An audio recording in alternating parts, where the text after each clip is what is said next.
Осторожно, школьник. Вучень одной з брэсцкіх школ амаль не трапіў пад колы машины. Ці небяспечны рух каля навучальных установ в области, высвятляла Марыя Тройніч. Гэтыя кадры з відэарэгістратара зняты каля адной з брэсцкіх школ. Вузкая вуліца Дачная настолькі шчыльна застаўлена машинамі, што нават недзе развярнуцца. Тое, што адбылося далей, у каментарыях патрэбы не мае. Ну и куда ты бежишь?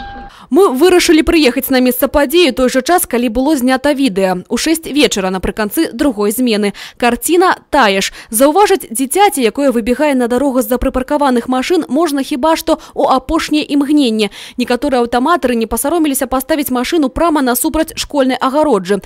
Самае цікавае, вадзіцелі прыпаркаваных аўто нічога не парушаюць. Знак, які забараняе прыпынак каля школы, ёсць. Толькі стаіць ён чамусьці ў некалькіх метрах ад небяспечнай зоны. Пешаходны ж пераход находится на яшчэ большей отлеглости.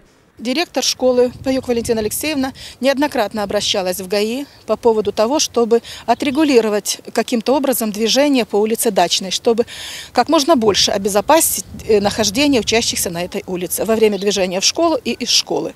Но единственное, что нам смогли сделать, это установили знак, который ограничивает движение, проезжая в частный сектор дальше, возле ворот.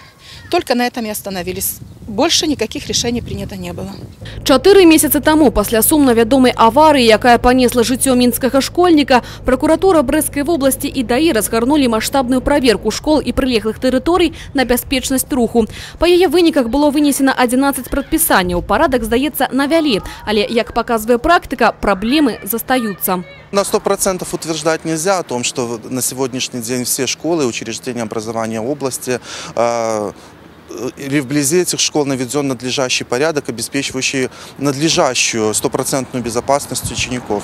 Вместе с тем, как мы уже отметили, что субъекты должны своевременно обращать на это внимание, все субъекты заинтересованные: администрация школы, местные органы власти и органы государственной автомобильной инспекции. Разруліць ситуацию с 27-й школой у одно імгненне ДАІ пакуль не можа. На гэта спатрэбіцца и час, и грошы.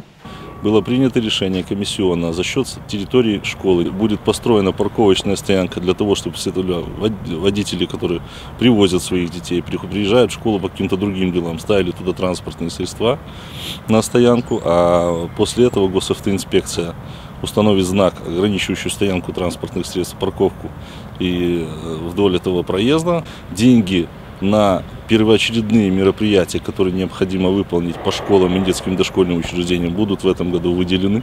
Об этом заверил председатель горосполкома.